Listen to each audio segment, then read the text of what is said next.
Welcome back with the new chapter of biology, that is chapter 6, life process. What is life process? Life process are the basic process in living organisms which are necessary for maintaining their life. The basic life process are nutrition, transport of materials, reproduction, control and coordination, respiration, excretion, movement and locomotion.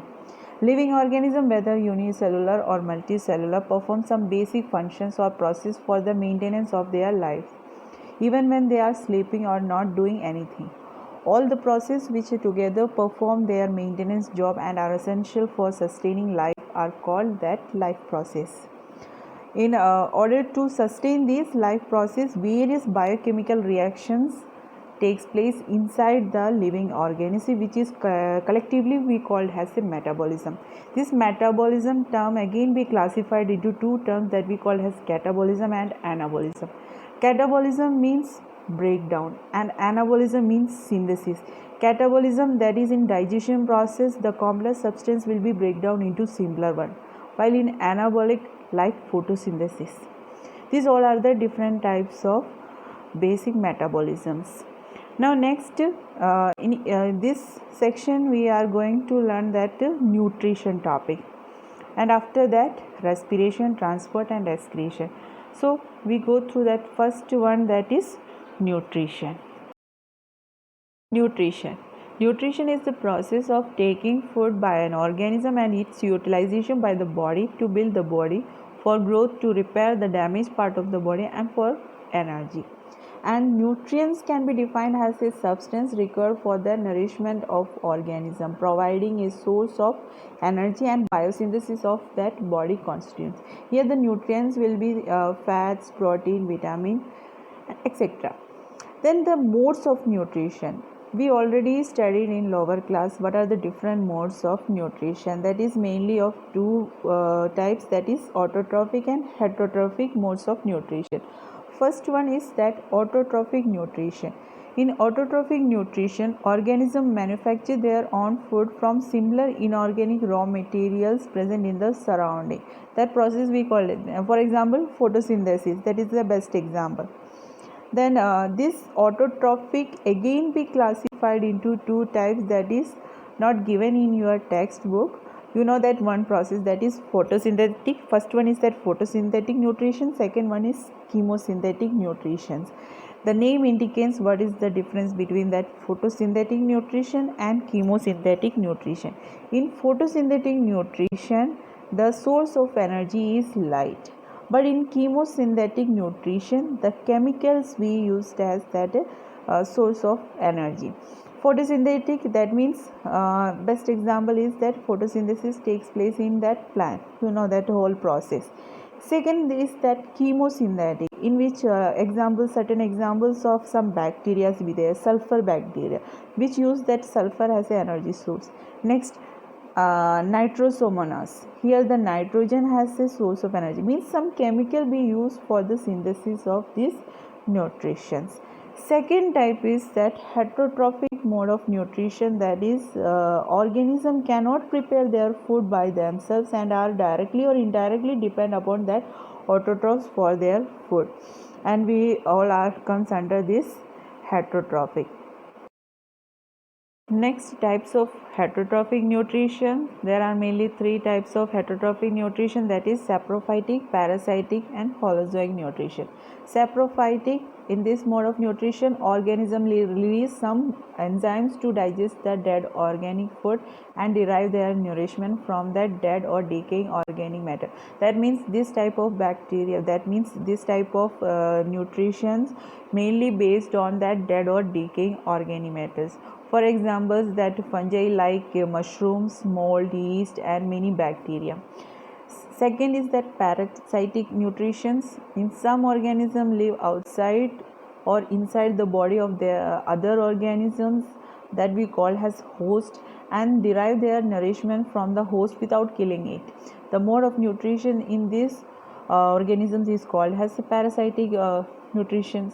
For examples, some parasitic plants like Scuta, amerbale, next plasmodium that cause that malaria. These all are the examples of parasitic nutrition. Next, third one is that holozoic nutrition. Holozoic nutrition is defined as the feeding of complex organic matter by ingestions, which is subsequently digested and absorbed. Example, amoeba. And holozoic nutrition involves, there are some steps that we call as ingestion, digestion, absorption, assimilation, and egestions. Okay, depending upon the food habitat, holozoic animals again be classified into three types, that is herbivorous, carnivorous, and omnivorous. You know that what is the difference between these types of animals. Nutrition in plants. Autotrophic nutrition in plants, that is green plants make their food by the process of photosynthesis, we know that. And what is photosynthesis? It is the process of conversion of solar energy into chemical energy, and it takes place in the leaves of the plants. Within the leaves, photosynthesis occur particularly in a specialized cells that we call as a mesophyll cells that contain a chloroplast. So what is that photosynthesis? It is the process by which plant prepare food by using carbon dioxide and water in the presence of sunlight and chlorophyll.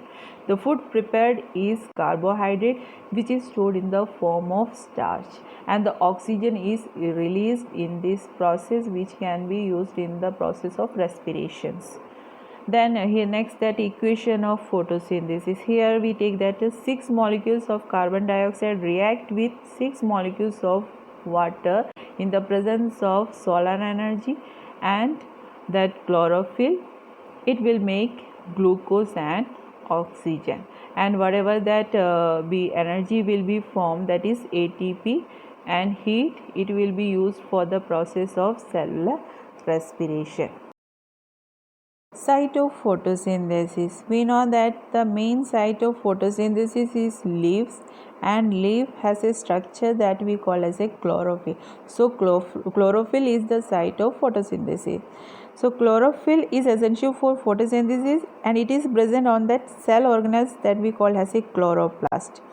We go through this picture. It is the picture of that leaves, and by using that microscope, its leaf anatomy will be seen, and after that cell structure, that means the cell will form a tissue and tissue will form organ, same as that leaf has a cell.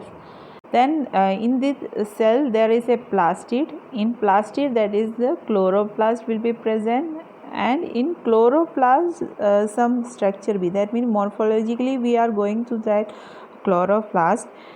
Each chloroplast is covered with a double membrane, and inside this membrane there is a center of chloroplast is filled with a matrix, or we call as a stroma, and the number of organized flattened membranes sacs called thylakoids which are present in the stroma. That means we see that a flattened structure in that we call as a thylakoid, and this thylakoid will be arranged in a piles of coins, same as that जैसे सिक्के जमे हुए हैं वैसे ही दिखाई देंगे, and it is called as a grana. Next, in addition there is a flat membrane tubules called as a stroma lamella. अब आप देखोगे इस डायग्राम में फर्स्ट लीफ दे रखा है और लीफ का एनाटॉमी. अब ये जो लीफ का एनाटॉमी में जो सेल्स दे रखा है, लीफ का एक सेल्स बताया, और हमें पता है सेल्स के अंदर बहुत सेल ऑर्गेनल्स होते हैं और उसी में ही हमारे प्लास्टिड्स आते हैं. प्लास्टिड्स के अंदर मीन्स प्लास्टिड भी क्लासिफाइड है 3 टाइप्स के, क्रोमोप्लास्ट, क्लोरोप्लास्ट एंड ल्यूकोप्लास्ट. अभी हम यहाँ पे क्लोरोप्लास्ट की बात कर रहे हैं.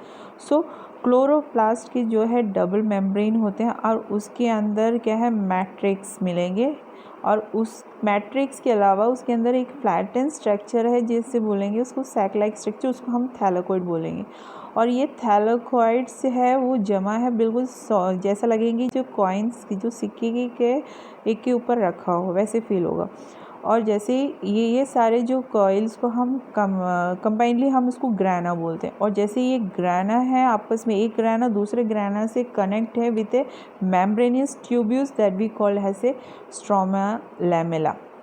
Okay, and the stroma of that chloroplast contain enzymes which are required for the synthesis of carbohydrates and protein, and it also contains small and double stranded circular DNA molecules and ribosome. So chlorophyll pigments are present in that thylakoid. Means जो chlorophyll है pigment वो कहाँ present है आपके thylakoids में। Okay, this all about that the structure of that chloroplast. Then next side में आपने देखा होगा जैसे लीव्स है तो लीव्स के अंदर का भी स्टोमेटा दिखाया गया है। तो स्टोमेटा का ओपनिंग एंड जो दूसरा एक तरीके से ओपनिंग और क्लोजिंग है, तो उसमें देखिए स्टोमेटा जो है वो एक टाइनी पोर्स है और मेनली गैसेस एक्सचेंज में काम करते हैं। And each stoma has a pair of guard cell that control the opening and closing of that stomatal pore. जैसे ही ये जो वाटर है गार्ड सेल में आएंगे तो वो क्या हो जाएगा, स्वेल्स करेंगे यानी फूल जाएंगे और जो पोर्स है वो खुल जाएंगे। और जो आपके गार्ड सेल है जैसे ही वाटर को लॉस कर देंगे तो वो श्रिंक होके वो पोर्स क्लोज हो जाएंगे। इससे क्या होगा कि जो स्टोमेटा का जो एक्सेस अगर वाटर कुछ भी आ रहे हैं तो उसको भी क्या है वो रोक सकते हैं। तो ये क्लोजिंग एंड ओपनिंग जो स्टोमेटा का है मेनली बेस करते हैं वाटर का entry. Okay, this all about that the site of photosynthesis.